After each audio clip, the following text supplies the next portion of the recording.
চাঁদনাতলায় আদিত্য আর সুদীপার বিয়ে দেখে ক্ষেপে গিয়ে সুদীপার গায়ে হাত তুলতে যাওয়ায় এবার আদিত্যর কাছে নিজেই রামধোলাই খেলো পরমা। অনুরাগের ছোঁয়া ধারাবাহিকে দেখা যায় চাঁদনাতলায় সুদীপা এবং আদিত্য দুজনের বিয়ে হচ্ছে।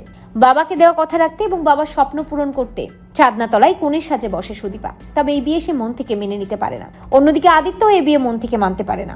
তবে আদিত্য তার দায়িত্ব পালন করার জন্য সুদীপাকে বিয়ে করে।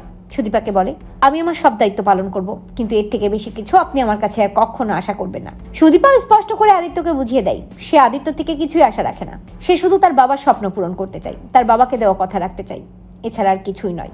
এরপরে দেখা যায় চাঁদনাতলায় আদিত্য সুদীপাকে সিঁদুর পরিয়ে দেয়।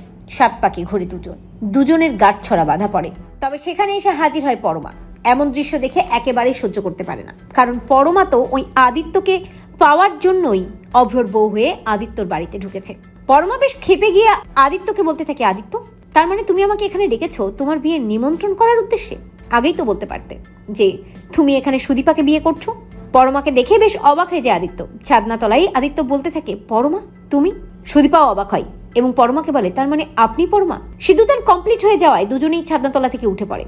পরমা প্রচন্ড খেপে যায়, কিছুতেই আদিত্যর পাশে কোণের সাজে সুদীপাকে দেখতে পারে না। পরমা তেড়ে গিয়ে বলে, শয়তান মেয়ে, ইচ্ছা করে তুমি আদিত্যকে ফাঁসিয়েছো তাই না? কি উদ্দেশ্য তোমার, বলো কি উদ্দেশ্য? এই বলেই সুদীপার গায়ে হাত তুলতে যায়। আর ঠিক তখনই সুদীপাকে রক্ষা করে আদিত্য এবং পরমার হাতটা শক্ত করে ধরে বলে, খবরদার পরমা, তুমি আমার স্ত্রীর গায়ে হাত তুলবে না, ভুলে যেও না, সুদীপা আমার স্ত্রী। আদিত্যর কথা শুনে পরমা অবাক হয়ে যায় এবং পরমা বুঝতে পারে যে আদিত্য আর তাকে ভালোবাসে না। তো বন্ধুরা, তোমরা এটা চাও তো এভাবেই যেন সুদীপার সম্মান রক্ষা করে আদিত্য এবং পরমাকে উচিত শিক্ষা দেয়? কমেন্ট করে জানাতে ভুলো না।